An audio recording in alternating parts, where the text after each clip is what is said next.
Hello అండి, welcome back to my channel. ఈరోజు మన గార్డెన్లో వచ్చిన పసుపుని ప్రాసెస్ చేస్తున్నానండి పౌడర్గా. సో లాస్ట్ టైం వచ్చిన పసుపుని ఏంటంటే మామూలుగా జింజర్ గార్లిక్ పేస్ట్లా చేసి ఆలివ్ ఆయిల్ వేసేసి స్టోర్ చేశాను. బట్ ఈసారి పౌడర్గా చేద్దాము, పౌడర్ అయితే మల్టీ యూజెస్ ఉంటాయని చెప్పేసి ట్రై చేస్తున్నాను. అవుట్పుట్ మాత్రం చాలా బాగా వచ్చింది. నేను చేసిన పద్ధతి మీకు చూపిస్తున్నాను. సో ఫస్ట్ మనకు వచ్చిన హార్వెస్ట్ని బాగా క్లీన్ చేసేసుకొని మంచిగా, కొందరైతే ఆ స్కిన్ను కూడా తీసేస్తారు, బట్ నేను తీయలేదు.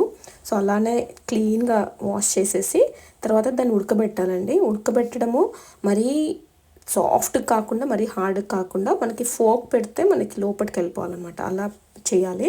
సో తొందరనే ఉడికిపోతుంది పసుపు. నేను ఎంత టైం పడుతుందో అనుకున్నాను, బట్ ఈజీగా ఉడికిపోతుంది.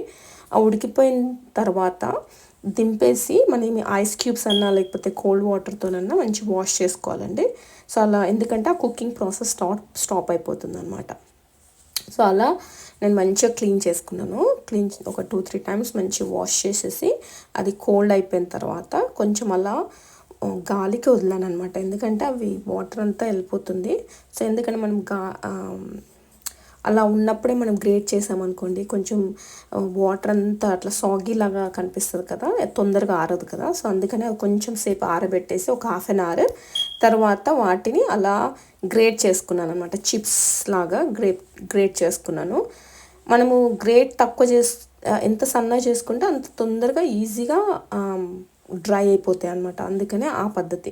యూజువల్గా కొంతమంది అలానే డ్రై చేసేస్తారు పెద్దవి, బట్ మనకి ఇక్కడ మిల్స్ ఉండవు కాబట్టి మనం అన్నీ మిక్సర్ గ్రైండర్లో చేసుకోవాలి. సో అందుకనేసి వాటి ఎంత చిన్నగా ఉంటే మనకి మిక్సర్ గ్రైండర్ కూడా అంత ఈజీగా వచ్చేస్తుందని సో నేను అలా చేశాను అనమాట. సో వాటిని అలా గ్రేట్ చేసేసి నీట్గా గ్రేట్ చేసుకున్నానండి.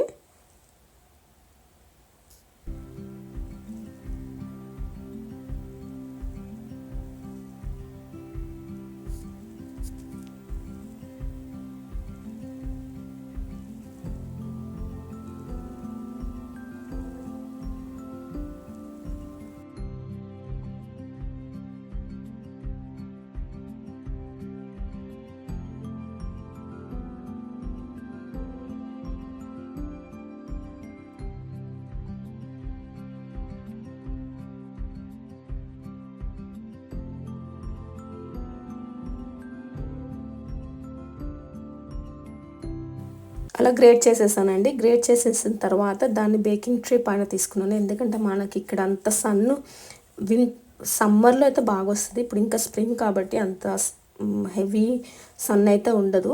సో అందుకనే బేకింగ్ ట్రేలో పెట్టేసి 160 పైన ఫ్యాన్ ఫోస్ట్ పెట్టేసేసి ఒక 1.5 అవర్ చెక్ చేసుకుంటూ ఉన్నాను. 1.5 అవర్ 2 అవర్స్లో అయిపోయిందండి. సో అలా పొడిగా అయిపోయిన తర్వాత తీసి వాటిని మిక్సీ పట్టానండి. మిక్సీ బట్టి మనకు కావాల్సిన కన్సిస్టెన్సీలో మనం దాన్ని పౌడర్ చేసుకోవాలి. సో పౌడర్ చేసుకొని దాని నుంచి మళ్ళీ నేనేం చేశానంటే సీవ్ చేశాను, అంటే జల్లెడ పట్టేశాను. పెద్ద క్రమ్ అంటే కొంచెం గరుకుగా ఉండే పౌడర్ అలానే తీసి పెట్టాను. అది ఒక 20-30 గ్రామ్స్ ఉంది. అదేంటంటే మనకి స్క్రబ్ లాగా వాడుకోవచ్చు, లేదంటే దాన్ని డ్రింక్స్లో వేసుకోవచ్చు అని. తర్వాత మెజర్ చేశాను ఎంత వచ్చింది అనేది. 2.5 కిలోస్ మొత్తము, కానీ నేను ఇంకా రూట్స్ ఒక 100-200 గ్రామ్స్ ఉంటే వాడలేదు. సో అవి మామూలుగా జస్ట్ ఎండబెట్టేసేసి, ఉడకబెట్టాల్సిన అవసరం, జస్ట్ ఎండబెట్టేసేసి మనం మొహానికి వాడుకోవచ్చు అంట. సో ఇదేమో పసుపు జస్ట్ ఫర్ కుకింగ్ పర్పసెస్ అనమాట. సో ఇది ఒక 150 గ్రామ్స్ వచ్చిందండి. మళ్ళీ ఇంకో దాంట్లో 40-45 గ్రామ్స్ ఏమో వచ్చింది, 195 గ్రామ్స్ వచ్చింది. ఇంకా కొంచెం స్క్రబ్ టైప్లో ఉన్నది ఒక 20-30 గ్రామ్స్, మళ్ళీ రూట్స్లో ఒక 40-50, ఈజీగా 250-260 గ్రామ్స్ వస్తుందండి 2.5 కిలోస్ నుంచి. So I'm so happy. Final output ఇదండి. Hope you liked it. Bye.